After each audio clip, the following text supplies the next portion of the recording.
So, let's talk about the white supremacists. First of all, let me say without fear or equivocation that any movement that burns tiki torches but doesn't serve Mai Tais is clearly on the wrong track. Also, there's the whole hateful racist dirtbag thing. That's not so good either. Secondly, in their latest rally, many of these white supremacists were chanting, "Jews will not replace us." If that's true, it's a tremendous disappointment.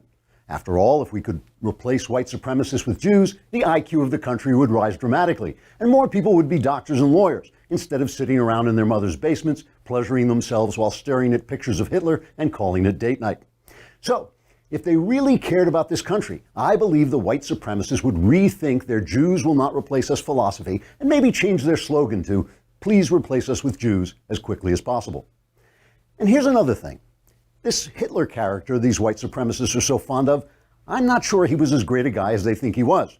I mean, sure, he was a creepy little lunatic who caused the needless deaths of over 60 million people, but his career wasn't all roses. After all, the man promised Germany a 1,000-year Reich and instead turned the place into a rubble-strewn vacant lot, so it's not exactly a success story. Maybe instead of waving those swastika flags of theirs, the white supremacists should wave flags that say, "Let's give a big ixnay to the whole Nazi business so we don't kill everyone and destroy the country like Hitler did." Hopefully they'll be smart enough to do that after we replace them with Jews. And now let's talk about blacks. I hear some people saying, okay, black men and women are among the most talented artists and athletes our country has produced. Blacks have been great thinkers like Thomas Sowell and world-renowned statesmen like Martin Luther King. But some of these radical black protesters are violent racist dirtbags themselves. So why can't white people be violent racist dirtbags too? Well, I think the white supremacists have proved that white people can indeed be violent racist dirtbags. So congratulations, white people. If I understand this philosophy right, white supremacists feel that white people are the best people ever. And in fact, I can think of many white people I admire very much. Isaac Newton was a good one. William Shakespeare. And I'm very fond of my wife as well. After all, Newton invented science and Shakespeare created great literature, and my wife is one of the nicest people you could meet. So that makes white people look pretty good. Unfortunately, when you add in a bunch of white people carrying swastikas and chanting hateful racist garbage, it lowers the white person average until we're no better than anyone else. So, in conclusion, if white supremacists want to make the white race supreme, they should stop being white supremacists. Although I'd still prefer to replace them with Jews. Trigger warning, I'm Andrew Klavan, and this is The Andrew Klavan Show. I feel hunky-dunky, life is tickety-boo. Birds are winging, also singing hunky-dunky-doo. Ship-shape, tipsy-topsy, the world is zippity-zing. It's a wonderful day, hurrah, hooray! It makes me want to sing. Oh, hurrah, hooray! Oh, hooray, hurrah! So, this is why we can't have nice things. One Klavanless weekend and we have Nazis and communists fighting with each other. Come on.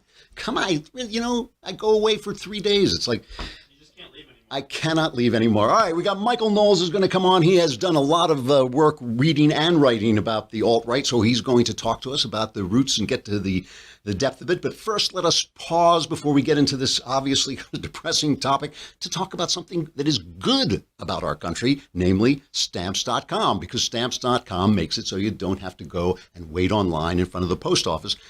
An organization which we should mention does a really good job, the post office. The only problem is it's a little bit old-fashioned to have to get in your car, drive to the post office, stand there waiting online to get things that Stamps.com will put directly into your computer. With Stamps.com, you bring all the services of the U.S. Postal Service right to your fingertips. You can buy and print official U.S. postage for any letter, any package, any class of mail using your own computer and printer. Stamps.com makes it easy. They'll send you a digital scale which automatically calculates exact postage, and Stamps.com will even help you decide the best class of mail based on your needs. Right now, you can enjoy the Stamps.com service with a special offer that includes a 4-week trial plus postage and a digital scale without long-term commitments. Go to Stamps.com, click on the microphone at the top of the homepage, and type in Klavan. What's a Klavan? Now you're asking the tough questions. A Klavan, it's a Chinese mine disaster. That's Klavan, Stamps.com, enter Klavan, Stamps.com. Never go to the post office again. Terrific product, good thing to have. Ugly, ugly stuff. All right. Horrific. You know, one of the reasons I say that politics is frequently the opposite of religion or the opposite of spiritual wisdom is because it convinces us that the most important thing we have to do is focus on the sins of our opposition. And of course, those of you who read the gospel will know that we are instructed very carefully, pay attention to what's going on with you. And so I see all the stuff that's going on. I see the press using this to attack Trump. I see the press, the politicians, coming on, putting their fat faces on TV and trying to use evil in this death that took place. And these deaths, I should say, that took place in Charlottesville, Virginia, and trying to use it to their advantage. I see that they treat the Nazi terrorists differently than they treat Muslim terrorists. I see that there's all kind of hypocrisy coming from the left. And I get that. And I'm going to talk about all of it, and especially, obviously, the stuff that's going on with the president. But, let us start among ourselves, because we're all good conservatives here. Let us gather together and just remind ourselves these clowns are in our house, okay? These evil, satanic clowns are in our house. And it's no good saying, well, they don't believe what they believe. Of course they don't believe what we believe. Of course they don't. They don't believe in the Constitution. They don't believe in e pluribus unum. They don't believe in the great American tradition of bringing people in and transforming them into America through our creed that we conservatives are fighting so hard to defend. They don't believe in low taxes. They don't believe in any of this stuff. They don't believe in America. They don't believe in the whole thing that makes America what it is. But they're in our house. They identify themselves as right wing. They vote for the people we vote for. They have their slogans, unite the right, and all this stuff. It's no good.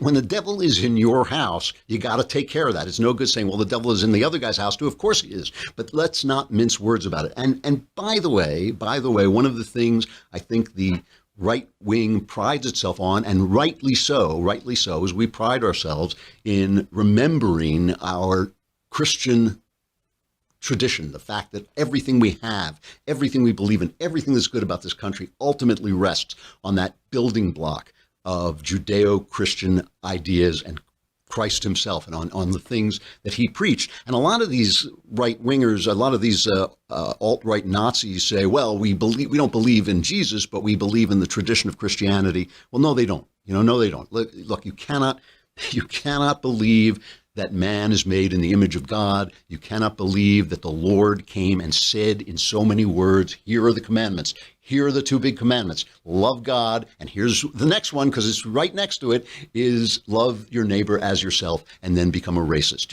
You cannot go around telling God what his image should look like. Okay. So these guys violate everything that we are. They are evil, and they violate and they stand for evil, and they violate everything that we are.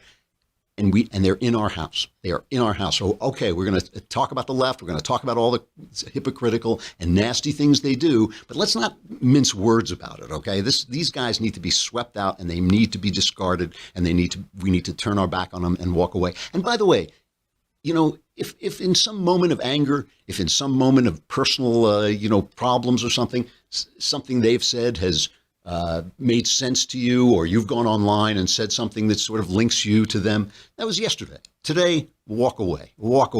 These guys are not the good guys. They are the bad guys, and they're in our house, and we have to reject them. So what happened? Let's just go quickly over this thing. They have a park in Charlottesville. This is not Charlotte, North Carolina. This is Charlottesville, Virginia, which has that beautiful, that's where UVA is, isn't it? It's a beautiful city. I've been there. And which Jefferson designed and all this stuff. Anyway, they have a park with a statue. It has Robert E. Lee statue. They had a vote to get rid of the Robert E. Lee statue and rename this park from Lee Park to Emancipation Park, celebrating, obviously, the emancipation. Personally, I'm always against removing this kind of Soviet idea that you remove the past if you don't like it, but it's their town. It's not our town. That if we're conservatives, we believe in federalism. We believe all the power should be concentrated on the individual, and then locally, and then the state, and only in the last necessity should it go up to Washington. It's their town. If they want to do this, that's up to them. These guys came in from out of town to start trouble. They showed up loaded for bear. They showed up armed. They showed up with helmets. They showed up with weapons. And the left came out to protest them.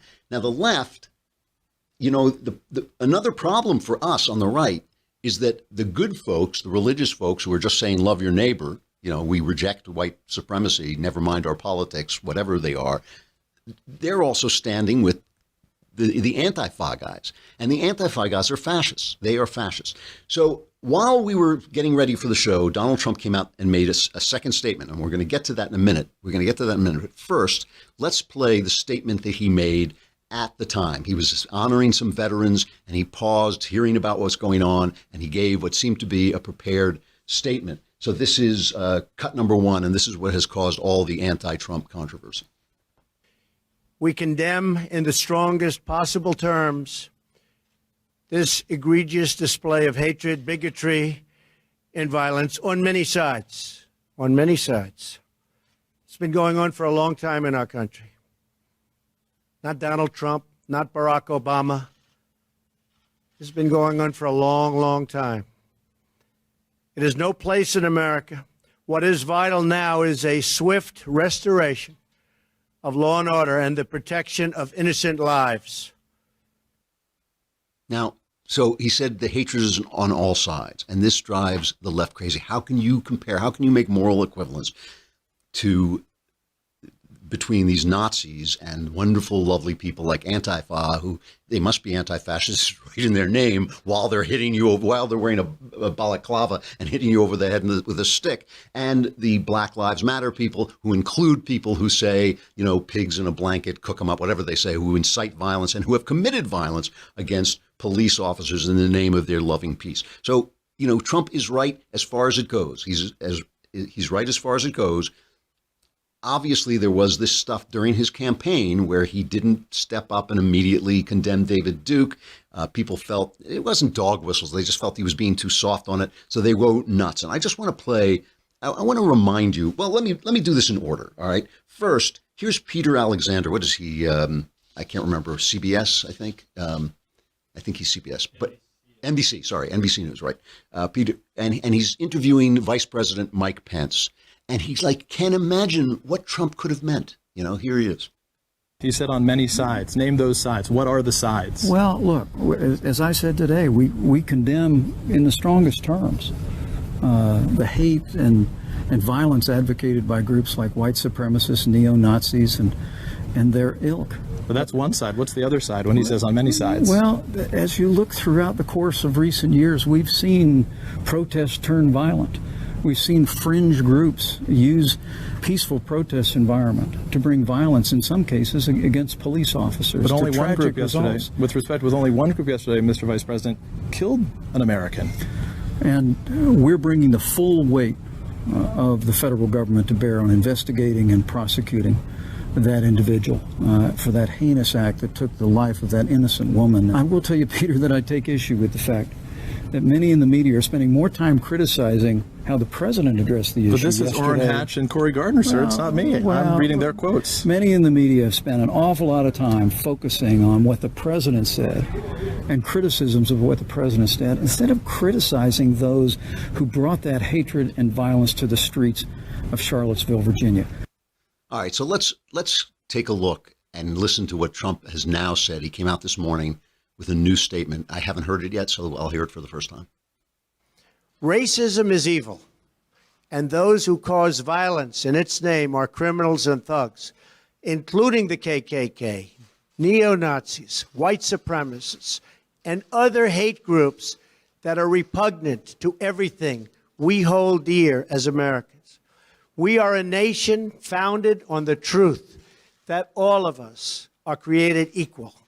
We are equal in the eyes of our Creator. We are equal under the law, and we are equal under our Constitution. Those who spread violence in the name of bigotry strike at the very core of America.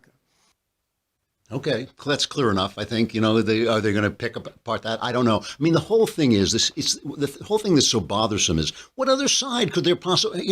Who else is hateful? How could you call these other people hateful? Cheryl Gay Stolberg, a New York Times reporter, was there on the scene, and she tweeted out, that she was surprised at how that the Antifa protesters were also filled with, as she put it, hate-filled violence. And the Twitterverse just piled on top of her until, of course, like all leftists, she apologized as Stalinist show trials, and she apologized for what she said. But it's just true. And let us not forget our former president. While we're picking on Donald Trump, every word that comes out of his mouth has to be, turned against him and made into a big thing. But while we're picking on him, let us not forget our former president and how he reacted when a Muslim shouting Allahu Akbar opened fire in Fort Hood in 2009 and killed 13 people. Let's hear how the powerful statement against Islamist terrorism that came out of that president.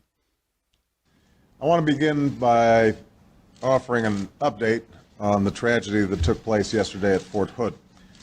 This morning I met with FBI Director Mueller and the relevant agencies to discuss their ongoing investigation into what caused one individual to turn his gun on fellow servicemen and women.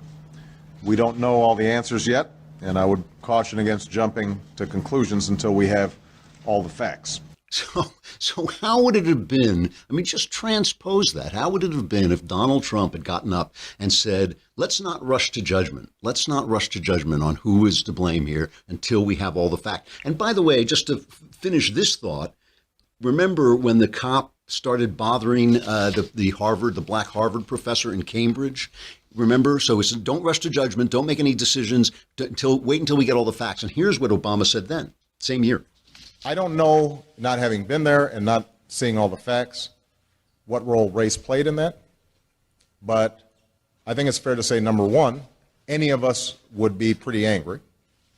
Number two, that the Cambridge police acted stupidly.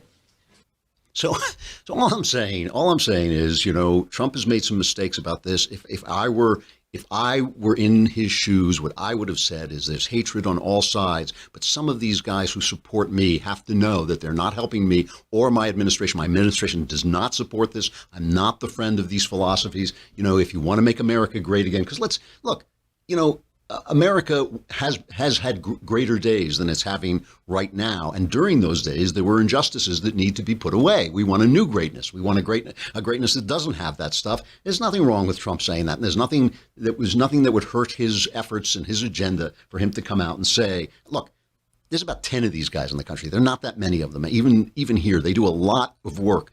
These right-wing fascists do a lot of work to make themselves seem like there are more of them than there are. There aren't that many of them. They didn't put Donald Trump over the top. They're not the reason he won the election. He can obviously just say, look, if you actually favor my administration, you have to not be this guy. Put it away. The guy who really bugged me of all of these people was Michael Signer, the mayor of Charlottesville. And of course, I feel for him. It's a horrible thing to happen to his city. But he basically laid this directly at Trump's door. Let's listen to this. Well, look at the campaign he ran. I mean, look at the intentional courting, both on the one hand of all these white supremacist, white nationalist group like that, anti-Semitic groups, and then look on the other hand, the repeated failure to step up, condemn, denounce, silence, put to bed all those different efforts, just like we saw yesterday. I mean, this is not hard. There's two words that need to be said over and over again: domestic terrorism and white supremacy. That is exactly what we saw on display this weekend, and we just aren't seeing leadership from the White House. We certainly are going to see leadership from cities like Charlottesville, from mayors, from leaders all around the country, left and right, Republicans and Democrats. If there's an issue that can unite this country, that this can be a turning point for this democracy. I think it just happened right now this weekend in Charlottesville. To be honest, it doesn't matter much to me whether he's already on the sidelines, I think, of so many issues, but the country is going to move ahead. This will be a turning point for the country to overcome this stuff, just like we've overcome these challenges in our past. And I think it's happening right now as we speak. And by the way, again, I know when you hear that and you think domestic terrorism, white supremacism, how come these guys aren't as fast? He's a Democrat. Why aren't they as quick to say domestic terrorism, Islamist fundamentalism? Why was Trump controversial when he did say that? But again, let it go. These guys are in our house. We have to face them. We have to purge these people from anything that even looks like our movement. We have to announce and say repeatedly, I know it's not fair. I know it's not fair. And the reason it's not fair is because leftism is racism. Leftism with its identity politics is now wholly infested with racism. We're not. Just like I said before, you can't fight for free speech by silencing other people's speech. You cannot fight for the Constitution and America and be a racist. You cannot be a right-wing racist. The two things simply do not go together, and anything that looks like that has to be purged out of the movement. The thing that bothered me about Signer, though, is listen to my pal Doug McElway, a great Fox News street reporter.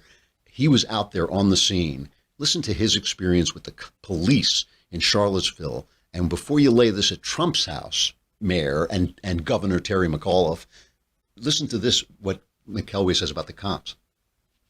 When I got out of my car yesterday in Charlottesville for the first time at about 10:30 yesterday morning, you knew this was a bad scene and that bad things were going to be happening because people were congregating at Lee Park, at Emancipation Park, wearing helmets, body armor, carrying big, heavy sticks.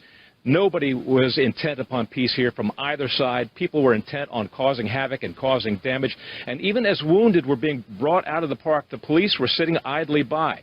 I was standing by a cordoned-off area where the police had set up as a staging area. The state police had set up, and they said, you can come in here. This is a safe area. But when the tear gas started to fly, thrown by protesters, the police themselves began to evacuate that. I asked the guy who was in charge, I said, where are you going? He said, we're leaving. It's too dangerous. They had an opportunity to nip this thing in the bud, and they chose not to. That's the state police, but you know the thing is, when you know these people are coming, why are they protesting anywhere near each other? Why not just put them in different places? That is the way you avoid these problems. So I would like to be hearing from Terry McAuliffe, and Terry McAuliffe is out defending the police. It really look, it's not the individual cop's job. It's not the cop on the beat's problem. It's where the orders are coming from. Where was the order to stand down? Where was the order to let these people come together? We're going to have Michael Knowles after the break, but first let us pause in what I admit is a dark subject to have a little bit more brightness, because there's so much, there's so much about this country. These guys are so few. They're so few. And when the rest of us turn on each other in their name, they are getting some of the stuff that they want. When the decent people start fighting with each other over these clowns, they are getting some of the stuff we want. Always good to pause and remember that capitalism is still working well. The job market is working well, and you can get great snacks with NatureBox. I mean, there you go. It is a good thing. If you are like me, when you're up late at night, that's when you start to hit whatever in the closet, whatever in the cupboard. You start eating whatever is there. A lot of times, maybe not so good. With NatureBox, you send away. They will send you snacks, and they're made out of better stuff. They tell you, the calories and what's involved. They have over 100 snacks that taste good and are actually better for you. All the snacks are made from high quality, simple ingredients, which means no artificial colors, flavors, sweeteners. You can feel good about what you're eating, and they're good. They are good. I've talked before about the one, the kettle corn with coffee in it. I mean, just talking about it makes me a little bit, you'll be happy if I don't just walk away. French vanilla, almond granola, whole wheat chocolate chip cookie bites, and they come in these bags so you can tell how much you're getting. So simple. Go to naturebox.com. You choose the snacks you want, and NatureBox will deliver them right to your door. I can promise you, if you just go on the website, you will do this thing because you'll see the pictures and they look so good. There's no risk. If you ever try a snack you don't like, don't eat it. NatureBox will replace it for free, and you can save even more right now. NatureBox is offering my fans 3 free snacks with your first order when you go to naturebox.com/Klavan. I have a question. Oh, no. How do you spell Klavan? Oh, I'm so glad you asked me a question I can actually answer. KLAVAN, naturebox.com/Klavan for 3 free snacks with your first order. naturebox.com/Klavan. It's good stuff. You will like it. All right, we got a break from Facebook and YouTube where you get free video for a while, but then if you want to watch the rest of the show, you got to come to thedailywire.com and subscribe. You can come over to thedailywire.com and listen, but if you want to see the whole show, you can just subscribe. That way you get in the mailbag. It's a lousy $10 a month. You get all your questions answered, your personal problems solved, and if you subscribe for a year at a lousy $100 for the year, you get the Leftist Tears tumbler. Come on, it's worth it. All right, let's we'll see you on the other side.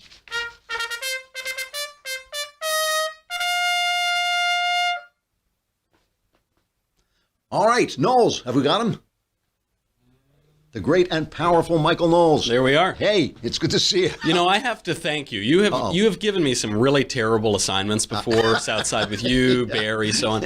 I'm really glad you did not send me to Charlottesville this weekend. That would have been worse than Southside with you. So I just like to thank you on the show. It would have been a toss-up, Southside or you, or having your head cracked in by a bunch of crazy. Fair enough.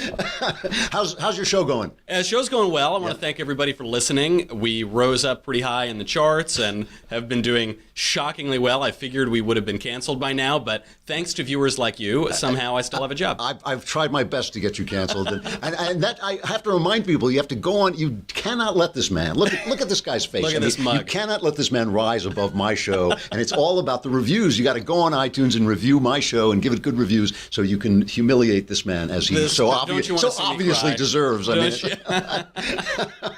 So you have written a lot and wrote a really excellent piece a while back for the Daily Wire about these. What do we call them? I almost hate to call them the alt-right because it doesn't mean anything. The word has been watered down to mean nothing. Yeah. They've sort of done it. It's a weird alliance between these guys and the media to make this term so ambiguous that they pull people in. And this is the cleverness of them. It's why they called their rally Unite the Right. This rally was just neo-Confederates, neo-Nazis, white nationalists.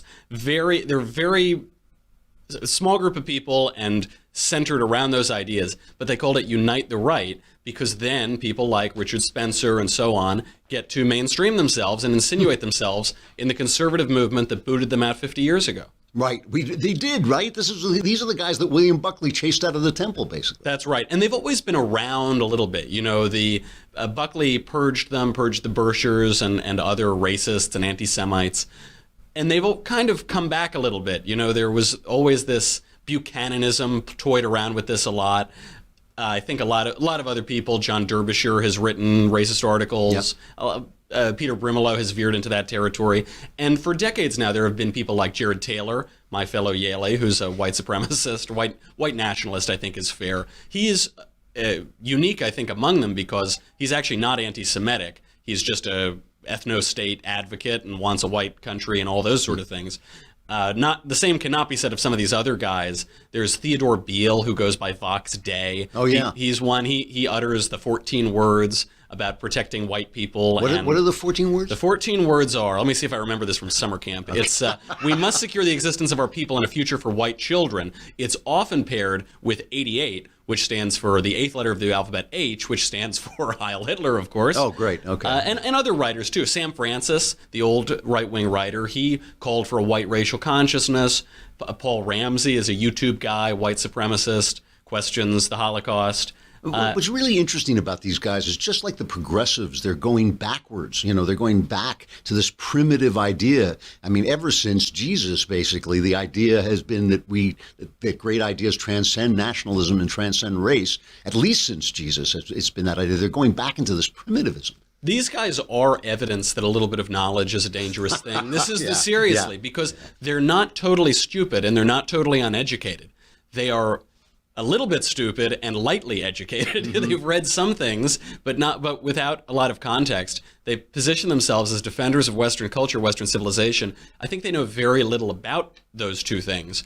And as a result, their views can seem attractive. A guy like Richard Spencer, who's kind of become the head of this thing, he runs altright.com, the National Policy Institute, which is white nationalist. He's a good-looking guy, he's articulate, and he seems educated to the uneducated. Uh-huh. He's not a stupid guy. He was in a PhD program at Duke, and that's what's worrisome. It's David Duke University, right? That's David Duke University. University. The other right. Duke. Okay, yeah. It's a correspondence course anyway.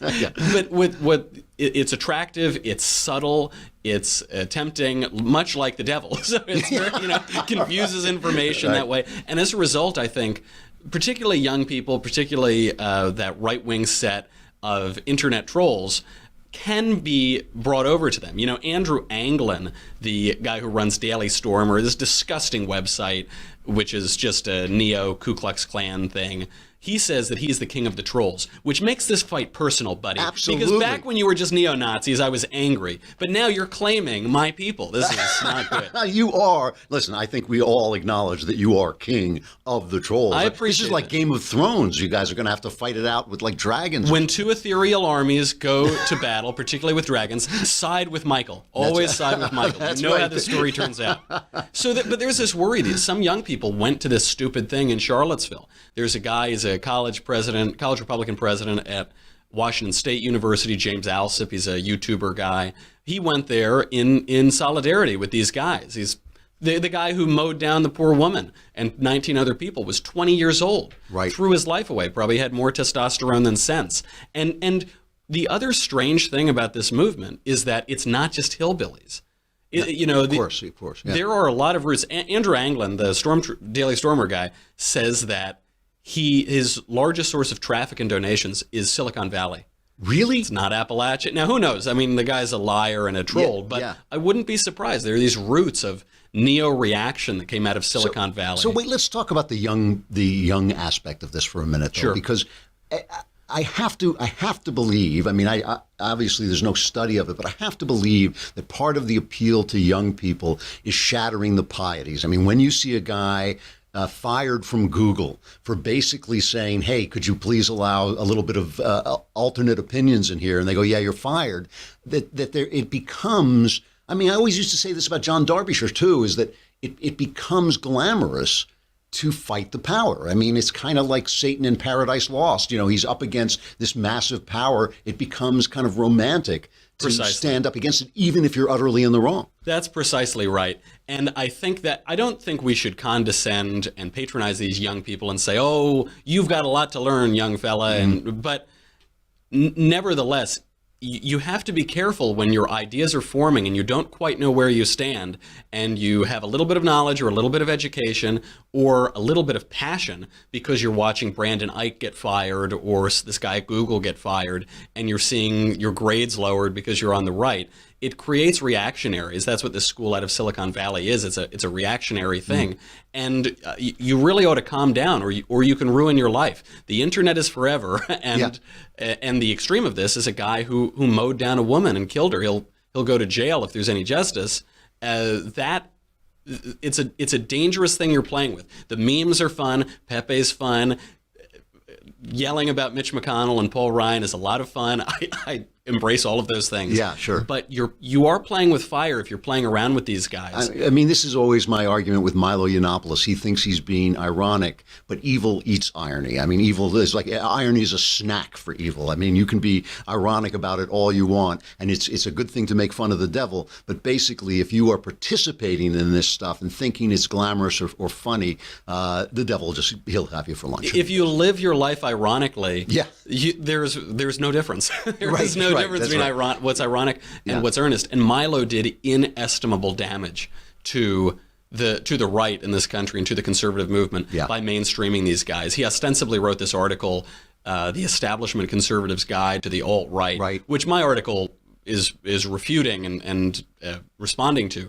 But he, on the one hand, he said racists are a fringe in this movement, and then he said, here are the founders of this movement, everyone's a racist, or a neo-Nazi or something. You know, to go back also for a minute, and I really do want to talk about this because it's important to me personally, this idea of education and a little bit of education. One of the things that I've noticed repeatedly with these guys is that they have read a couple of great books and they can quote from them Nietzsche and things like that, people who are really important in the history of Western culture, but they're looking at them without any context, without any, I mean, if you've read Nietzsche and you've never read Dostoevsky, you don't know what you're talking about. You know, you're not. And so if you're looking at a mountain and you're saying, "Oh, that's the highest peak," and you don't look around you and know that there are mountains that are 10 times higher, you really don't know what you're talking about. And it has this atmosphere of sounding educated when it's truly, truly not. And when you read them in depth, you see that they really don't have a depth of education. I think that's why the Objectivist Society of America, the average and median age is probably around 17.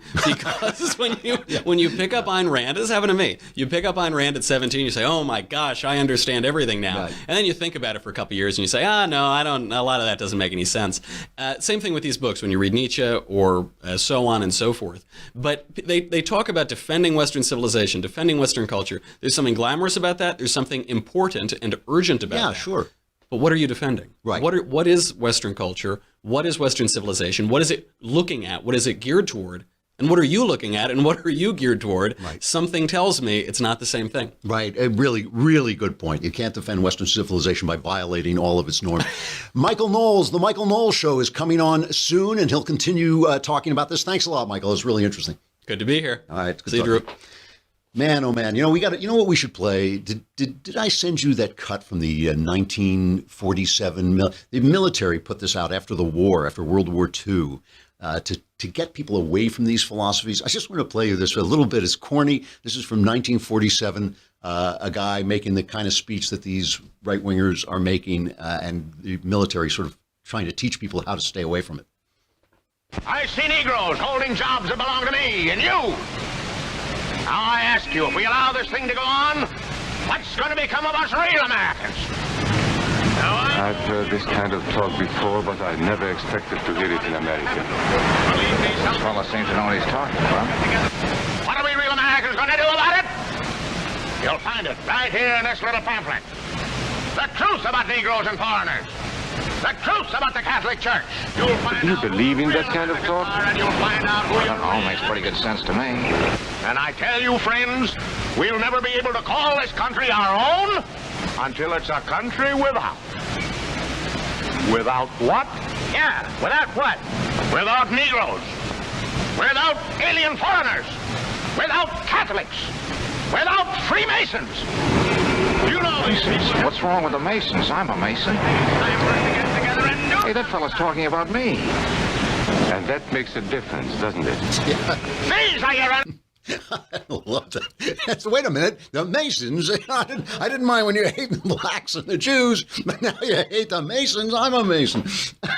And, it's funny because it's old-fashioned and corny, but it is so true that, this stuff will turn on you as fast as it will turn on anybody else. It'll turn on, whatever you think you are, whatever you think protected class you think you're in. One day you let these guys in, and one day they come after you. All right, we have a new feature today, our crappy culture. There it is.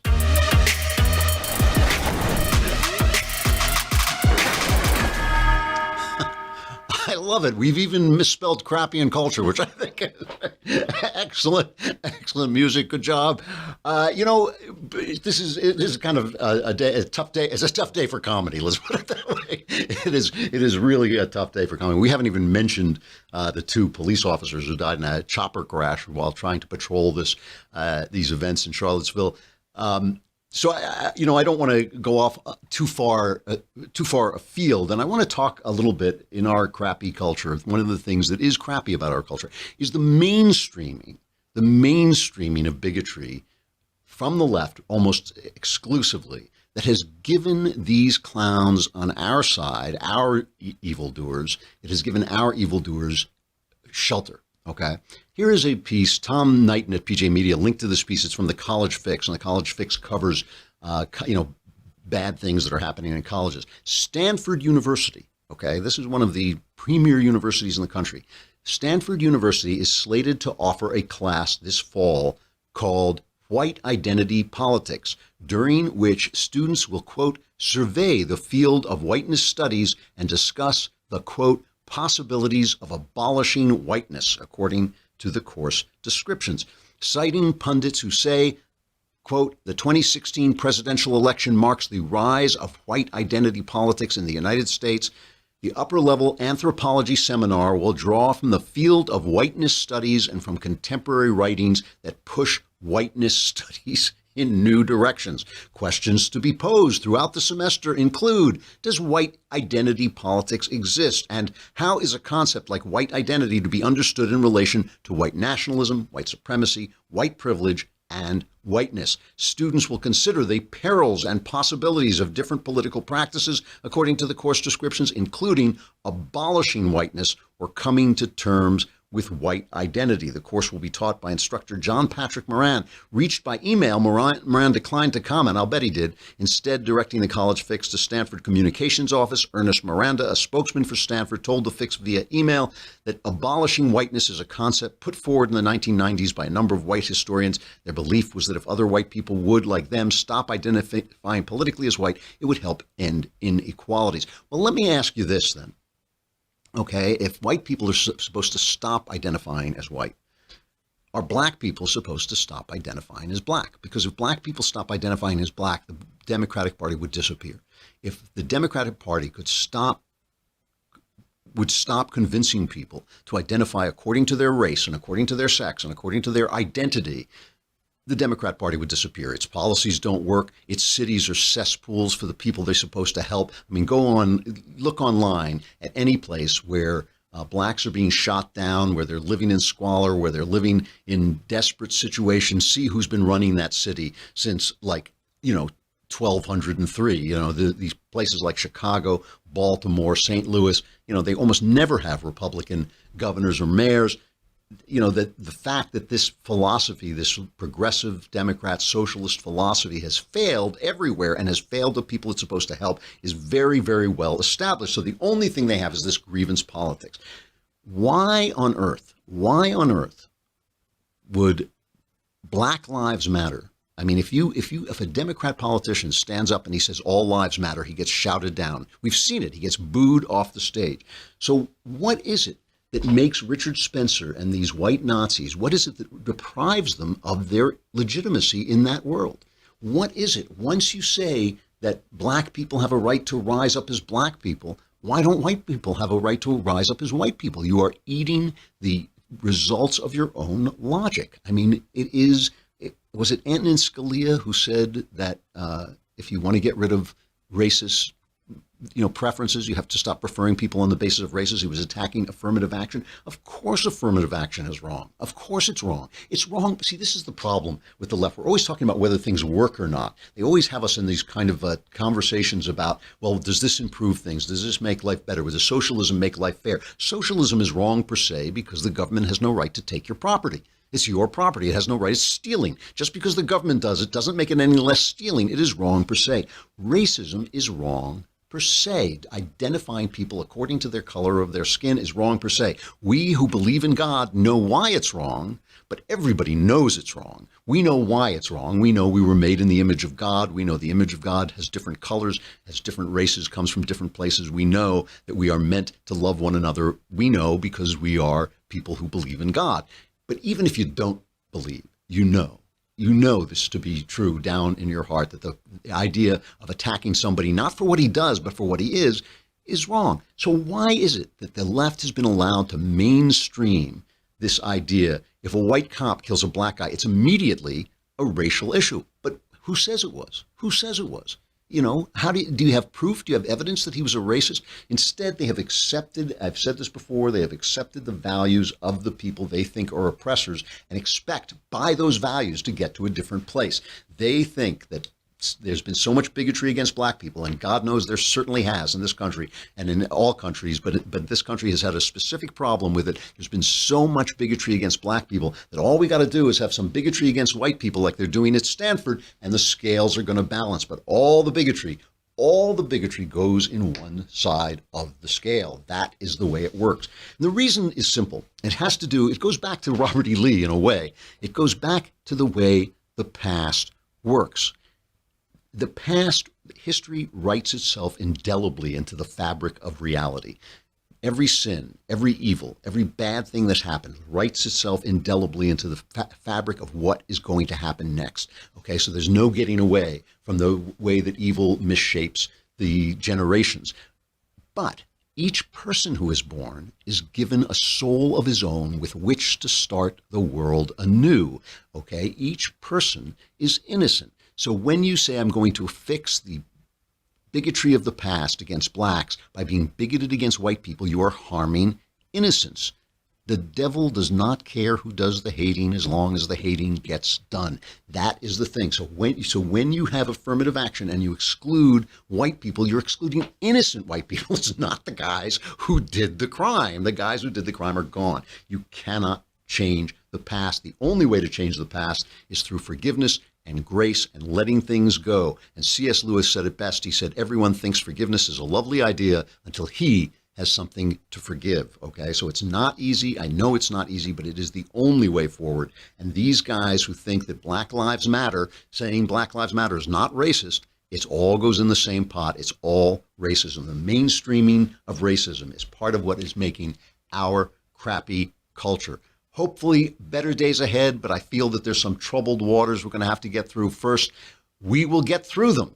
It's a great country. It's a great people. It is a great idea, and it will not go down easily to clowns like these. I'm Andrew Klavan. This is The Andrew Klavan Show. We will talk some more tomorrow.